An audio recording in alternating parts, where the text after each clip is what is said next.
की निस्बत ही है सिर्फ है। जामे तिरमिज़ी शरीफ के अंदर हदीस मौजूद है, हुजूर सरवर कायनात सल्लल्लाहु अलैहि वसल्लम ने इरशाद फरमाया, हज़रत अब्दुल्लाह बिन उमर रज़ी अल्लाह तआला अन्हु इस हदीस के रावी हैं, वो फरमाते हैं कि रसूलुल्लाह अलैहिस्सलातु वस्सलाम ने फरमाया, कल क़यामत वाले दिन अल्लाह ताला तमाम लोगों के सामने मेरी उम्मत में से एक शख्स को बुलाएगा, तमाम लोगों के सामने। और रसूलुल्लाह अलैहिस्सलातु वस्सलाम ने इरशाद फरमाया कि फिर उस अकेले शख्स के फरमाया बुराइयों के 99 रजिस्टर खोले जाएंगे। कितने? 99। और यहाँ तक हदीस के अल्फाज है, रसूलुल्लाह ने फरमाया एक रजिस्टर इतना लंबा होगा जहाँ तक हजरत इंसान की निगाह जाती होगी। अब आप अंदाजा करें कि वो बंदा कितना खताकार होगा। अंदाजा करो ना, एक रजिस्टर हो और पता नहीं उस रजिस्टर की वुसअत जो है वो कितनी होगी। अब यहां तक मैं बैठा हूं, निगाह जो है वो बाहर तक जा रही है, लेकिन अगर मैदान के अंदर मैं हूं तो फिर निगाह कहां तक जाएगी। तो रसूलुल्लाह अलैहिस्सलातु वस्सलाम ने फरमाया 99 रजिस्टर फरमाया उसकी बुराइयों के खोले जाएंगे। और अल्लाह ताला उस बंदे से फरमाएगा कि ऐ मेरे बंदे, तू इन बुराइयों में से किसी का इनकार करता है? बंदा अर्ज करेगा, मौला नहीं। अल्लाह फरमाएगा, मेरे फरिश्ते ने कोई ज़्यादती तो नहीं की, यानी तूने कोई अमल ना किया हो, उन्होंने लिख दिया हो? बंदा अर्ज करेगा नहीं। फिर अल्लाह पाक फरमाएंगे कि तेरे पास कोई उज़र है, तेरे पास कोई उज़र है? बंदा अर्ज करेगा, मौला नहीं। अब देखो, ये है ईमान की निस्बत की वजह से हज़रत इंसान पर जो करम होगा। अल्लाह फरमाएगा, बंदिया तेरी एक नेकी मेरे पास है, आज तेरे पे जुल्म नहीं किया जाएगा। एक नेकी तेरे पास है, फरमाया आज तेरे पे जुल्म नहीं किया जाएगा। अब क्या होगा? रसूलुल्लाह अलैहिस्सलातु वस्सलाम ने इरशाद फरमाया सिर्फ एक कागज का टुकड़ा लाया जाएगा और उस पर क्या लिखा होगा? वही गवाही जो हजरत इंसान ने दुनिया में दी होगी, अशहदु अल्ला इलाहा इल्लल्लाह व अशहदु अन्ना मुहम्मदन अब्दुहु व रसूलुहु। अब हजरत इंसान क्या देखेगा? रसूलुल्लाह ने फरमाया वो देखेगा कि एक तरफ 99 रजिस्टर है और एक तरफ ये कागज का टुकड़ा है। अर्ज करेगा, मौला उन रजिस्टरों के सामने इस कागज के टुकड़े की क्या हैसियत है? अल्लाह ताला इस हकीकत को उसके सामने वाज़े करने के लिए कि बंदे ने ये जो जुमला बोला है कि इन 99 रजिस्टरों के सामने एक कागज के टुकड़े की क्या हैसियत है, मुस्तफ़ा करीम अलैहिस्सलातु वस्सलाम ने इरशाद फरमाया अल्लाह ताला फरमाएगा कि तराजू लेके आओ। फरमाया तराजू को लाया जाएगा, एक पलड़े के अंदर 99 रजिस्टर रखे जाएंगे और एक पलड़े के अंदर वो कागज का टुकड़ा रखा जाएगा। रसूलुल्लाह अलैहिस्सलातु वस्सलाम ने इरशाद फरमाया वो जो कागज का टुकड़ा है ना, फरमाया मैं मोहम्मद कहता हूं कि वो 99 रजिस्टरों के ऊपर भारी आ जाएगा। वो जो चीज है, एक शख्स के पास अगर सब कुछ है, मैं ये पहले आपको सिर्फ इस बात की वजाहत की तरफ लेके जाना चाहता हूं कि बाबियो देखो कि जिस चीज की फजीलत इतनी है, देखो ना, जिस चीज की जितनी कीमत हो उन्होंने ना सांभा जाता है। ऐसी बात है कि नहीं है? सोना है, कीमत है, उसको संभाल के रखा जाता है। तो जिसकी इतनी वैल्यू ना हो उसकी तरफ इतनी तवज्जो नहीं दी जाती।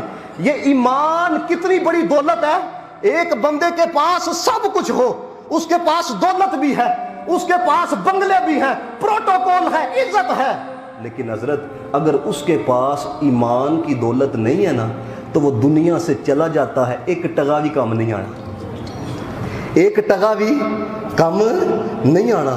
लेकिन एक बंदे दे कोल है ही कुछ नहीं, उसकी कैफियत कंगालों वाली है, लेकिन जब वो दुनिया से चला जाएगा ना, चला जाएगा, मेरे मुस्तफ़ा करीम अलैहिस्सलातु वस्सलाम ने फरमाया ये ईमान वाले को अल्लाह ने शान अता की है, उसका पुत्र अगर एक नेकी करेगा ना, अल्लाह ईमान वाले का जन्नत में एक दर्जा बुलंद फरमाएगा। देखे ना कि हजरत इंसान जब दुनिया से चला जाता है उसके करतूत उसी के साथ हैं, लेकिन मेरे मुस्तफ़ा करीम अलैहिस्सलातु वस्सलाम ने इरशाद फरमाया, ये भी आहद कुतुब हदीस में मौजूद है, हुज़ूर ने फरमाया मेरे बाज़ उम्मती ऐसे हैं, फरमाया कब्र के अंदर जाएंगे तो उनके साथ ना गुनाहों का अंबार होगा, लेकिन फरमाया जब कब्रों से निकलेंगे ना, फरमाया गुनाहों से पाक होंगे, गुनाहों से सुथरे होंगे। ये रसूलुल्लाह बयान कर रहे हैं। फरमाया जाएंगे तो गुनाह लेके जाएंगे, जब निकलेंगे तो गुनाहों से पाक होंगे। अर्ज़ की गई या रसूल अल्लाह मरने के बाद तो अमल मुनक़ते हो जाते हैं, तो ये गुनाह कैसे साफ होंगे, ये गुनाह कैसे मिटेंगे? मेरे मुस्तफ़ा करीम ने फरमाया उनके पिछले जब उनके लिए दुआ करेंगे, उन दुआओं की वजह से अल्लाह ताला उसके गुनाहों को पाक फरमा देगा। पिछले जो ये सिर्फ किसको नसीब हुई है? और यहाँ मैं नसीहत करना चाहता हूँ, जिदों अपने गए हुए वालद वास्ते या अजीज़ों के लिए अगर दुआ करते हो ना, तो फिर दुआ खुले दिल ना करया करो, बल्कि यह आख्या करो, या अल्लाह जितने भी ईमान की हालत में गए हैं ना, मौला सारे नू माफ़ी दे। जितने भी ईमान की हालत में गए हैं, अब फायदा क्या नसीब होगा? जुमला देखो कितना छोटा है, मौला जितने भी ईमान की हालत में गए हैं सबको माफ़ी अता फरमा दे। रसूलुल्लाह ने फरमाया कि जो तमाम ईमान वालों के लिए दुआ करता है ना, फरमाया हर फर्द के बदले अल्लाह ताला उसे एक नेकी अता फरमाता है। बस जुमला देखो कितना छोटा सा है, सिर्फ ए आखना वे कि रब्बना ग़फ़िरली वाली वालिदैया वलिल मुमिनीना यौम यक़ूमुल हिसाब। जुमला देखो कितना छोटा है, लेकिन करम देखो कितना हो रहा। ये क्या है? ये ईमान की वजह से है ना। बल्कि मिशकातुल मसाबी के अंदर मैंने हदीस पाक रसूलुल्लाह अलैहिस्सलातो वस्सलाम की ज़ाहरी हयात के अंदर ना एक काफिर था और माली एतबार से वो बड़ा मजबूत था। और साहब मिशकात ने लिखा, और दो पुत्र सन। कितने? दो बेटे थे। एक मुस्तफ़ा का सहाबी था और एक कुफर की हालत में था। अब वो मालदार जब मरने लगा ना, तो उसने नसीहत की अपने पुत्रों को कि जब मेरे सांस रुक जाए ना, 100 गुलाम आज़ाद करने। कितने? 100 गुलाम आज़ाद करने।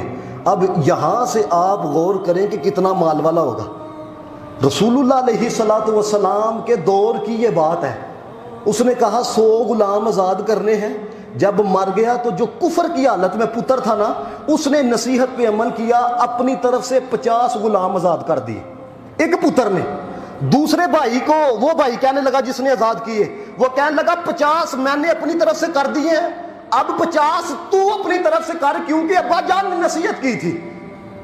वो कहने लगा मैं उदों तक आज़ाद नहीं करांगा जब तक मुस्तफ़ा को नहीं पूछ ला। मैं उस वक्त तक आज़ाद नहीं करूंगा जब रसूलुल्लाह अलैहिस्सलातु वस्सलाम से नहीं पूछ लूंगा। आया हुजूर की बारगाह के अंदर, वो ईमान वालों अपने पे नाज करो कि यार अल्लाह ताला ने बगैर मांगे ही तलब किए ही हमें साहिब ईमान बना दिया है, हुजूर की निस्बत अता कर दी है।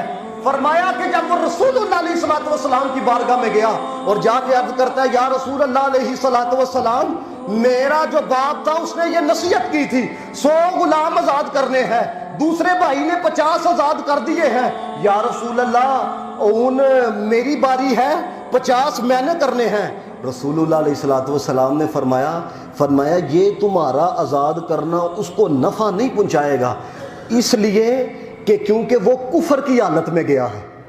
ये नफा नहीं पहुंचाएगा क्योंकि वो कुफर की हालत में गया है। और दूसरी हदीस को मैं जोड़ रहा हूं, रसूलुल्लाह अलैहिस्सलातु वस्सलाम ने इरशाद फरमाया, अब देखो जो कुफर की हालत में गया है वो 50 गुलाम आजाद करिए। हालांकि एक गुलाम आजाद करने का सवाब ये है कि उसमें जितने अज़ा होते हैं, हर अज़ा के बदले, हर उज़व के बदले अल्लाह आजाद करने वाले के हर उज़व को जहन्नुम की आग से आजादी अता फरमा देता है। अब एक गुलाम आजाद करने का ये सवाब है तो 50 का कितना होगा। लेकिन जाने वाला कुफर की हालत के अंदर गया है तो फिर क्या हुआ, पाए 50 करो पाए 100 करो, कोई फायदा नहीं पहुंचेगा। लेकिन मेरे मुस्तफ़ा करीम अलैहिस्सलातु वस्सलाम ने फरमाया मफहूम हदीस का ये है, फरमाया कब्र वाला कब्र के अंदर चला जाए, फरमाया उसके पिछले उसके लिए हाथ उठाएं, फरमाया वो सिर्फ उसके लिए दुआ करें, अल्लाह ताला कब्र के अंदर उसको राहत नसीब फरमाता। सिर्फ दुआ करें तो जे